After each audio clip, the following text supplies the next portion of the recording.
इतिहास की कुछ कहानियां ना होती तो छोटी हैं, पर उनका असर सदियों तक रहता है। आज हम मेवाड़ के इतिहास के एक ऐसे ही दौर की बात करने वाले हैं। एक ऐसा दौर जो चला तो सिर्फ कह लीजिए 12 साल, 1421 से 1433 तक। लेकिन इन छोटे से सालों में अरे भाई साजिश, बहादुरी और विश्वासघात की एक पूरी दास्तान ही लिख दी गई। और ये कहानी है महाराणा मोकल के शासनकाल की। और यही एक सवाल महाराणा मोकल की पूरी जिंदगी और उनके छोटे से शासनकाल के बिल्कुल सेंटर में है। सोचिए, एक ऐसा राजा जिसकी उम्र तो कम थी, लेकिन उसके चारों तरफ सत्ता के भूखे और ताकतवर लोग मंडरा रहे थे, और वो हर एक मौके की तलाश में थे। तो चलिए कहानी की एकदम शुरुआत में चलते हैं। देखते हैं कि मोगल के लिए ये हालात बने तो बने कैसे। देखिए, वो एक ऐसे राजवंश के वारिस थे जिसकी जड़ें बहुत बहुत गहरी थीं, लेकिन उनका बचपन वो बीता सिंहासन के साए में। महाराणा लाखा के बेटे थे मोकल, तो जाहिर है एक मजबूत राज्य तो उन्हें विरासत में मिला। लेकिन एक बहुत बड़ी लेकिन थी, उनकी कम उम्र। और इसी कम उम्र ने ना दरबार में एक बहुत ही खतरनाक खालीपन पैदा कर दिया। अब हुआ ये कि मेवाड़ के जो सरदार और रईस थे वो गुटों में बंटने लगे। हर कोई इस नए पावर गेम में अपनी जगह बनाने की होड़ में लग गया। और बस इसी होड़ ने मोगल के शासन के पहले और शायद सबसे बड़े संघर्ष को जन्म दे दिया। संघर्ष किस बात का? संघर्ष था उस युवा राजा पर कंट्रोल करने का। ये एक ऐसी लड़ाई थी जो ये तय करने वाली थी कि मेवाड़ का भविष्य आखिर किसके हाथों में सुरक्षित रहेगा। तो शुरुआत में ये जिम्मेदारी मेवाड़ के सबसे काबिल और वफादार सामंत चूंडा के कंधों पर थी। और ये समझिए कि चूंडा सिर्फ एक गार्जियन नहीं थे, अरे नहीं, वो तो मेवाड़ की स्थिरता की गारंटी थे। एक ऐसा मजबूत स्तंभ जिस पर पूरा का पूरा राज्य भरोसा करता था। लेकिन फिर एक शक, और उस एक शक ने सब कुछ बदल कर रख दिया। रानी हंसाबाई को ना चूंडा की वफादारी पर भरोसा ही नहीं हुआ, और उनके इसी अविश्वास ने चूंडा को इतना गहरा जख्म दिया कि उन्होंने मेवाड़ ही छोड़ दिया और कहाँ गए? मालवा के होशंग शाह की शरण में। और बस इसी एक घटना ने साजिशों के लिए सारे दरवाजे खोल दिए। और इस तरह देखते ही देखते सत्ता का जो सेंटर था वो पूरी तरह बदल गया।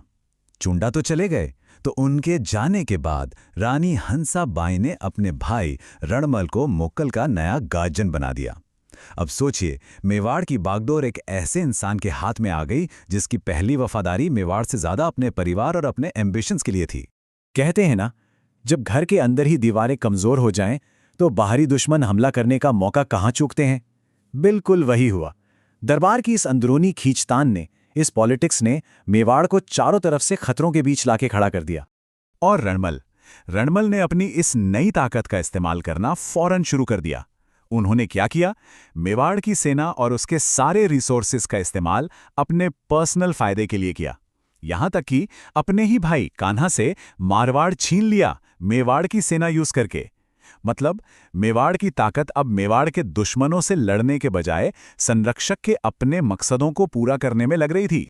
और इस अंदरूनी कमजोरी को भला कौन नहीं भांपता। 1432 में गुजरात के सुल्तान अहमद शाह ने ये ताड़ लिया और मेवाड़ पर एक बड़ा हमला बोल दिया। जगह थी झीलवाड़ा, राजसमंद में। वहां के मैदान में मेवाड़ की सेना को एक ऐसे दुश्मन का सामना करना पड़ा जो साफ साफ उनकी अंदरूनी फूट का फायदा उठाने आया था। और इस बार दांव पर पूरा का पूरा राज्य लगा था।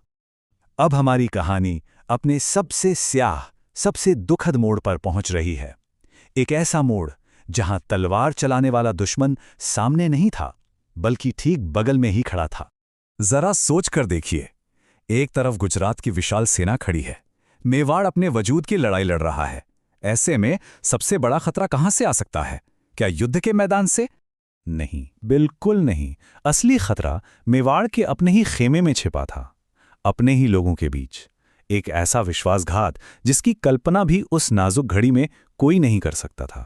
साल था 1433।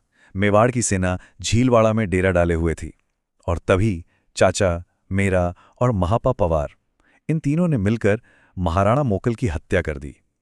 सोचिए, ये वही लोग थे जो दरबारी साजिशों और सत्ता की भूख का हिस्सा थे, और उन्होंने अपने ही राजा को उस वक्त मारा जब राज्य को उनकी सबसे ज्यादा जरूरत थी। और देखिए, ये सब सिर्फ कही सुनी बातें या कहानियां नहीं हैं। इतिहासकारों को इस पूरे दौर की जानकारी उस जमाने के शिलालेखों और दस्तावेजों से मिलती हैं। ये वो सबूत हैं जो उस उथल-पुथल भरे दौर के हर किरदार और हर घटना की गवाही देते हैं। लेकिन इस घोर संकट और निराशा के बीच भी एक उम्मीद की किरण थी। रानी कमलावती। उन्होंने हिम्मत नहीं हारी। अपने पति की हत्या हो चुकी है, सामने दुश्मन की सेना खड़ी है, फिर भी उन्होंने बड़ी बहादुरी से हालात का सामना किया और दुश्मन शासक अहमद शाह को चुनौती दी। तो मोकल की जिंदगी का अंत भले ही विश्वासघात से हुआ हो, लेकिन उनकी कहानी यहीं पर खत्म नहीं होती। बिल्कुल नहीं। उनकी विरासत, उनकी लेगेसी आज भी उन पत्थरों में जिंदा है जिन्हें उन्होंने अपने छोटे से शासनकाल में तराशा था। मतलब इतनी पॉलिटिकल परेशानियां थीं, उसके बावजूद मोकल ने कंस्ट्रक्शन के कामों में गहरी रुचि दिखाई। उन्होंने क्या क्या किया? एकलिंगजी मंदिर को सुरक्षित करने के लिए उसकी 4 दीवारी बनवाई, चित्तौड़ में द्वारिकानाथ मंदिर बनवाया, साथ में कई तालाब और बावड़ियों का भी निर्माण करवाया, जैसे बघेला तालाब और श्रृंगी ऋषि बावड़ी। लेकिन उनका एक काम सबसे खास माना जाता है, और वो था समिद्धेश्वर मंदिर का जीर्णोद्धार, मतलब रेनोवेशन करवाना। आपको पता है ये कौन सा मंदिर है? ये वही प्राचीन मंदिर है जिसे कभी मालवा के महान राजा भोज परमार ने बनवाया था, और तब इसका नाम था त्रिभुवन नारायण मंदिर। तो मोकल ने इसे फिर से जिंदा करके एक तरह से इतिहास की 2 महान कड़ियों को जोड़ दिया। और इन सभी कामों का, जैसा मैंने पहले कहा, पुख्ता प्रमाण भी है। 1428 का एक शिलालेख है, श्रृंगी ऋषि शिलालेख। ये पत्थर पर उकेरा गया साफ साफ इतिहास है, जो सीधे हमें मोकल के समय में ले जाता है और उनकी इन सारी उपलब्धियों को कंफर्म करता है।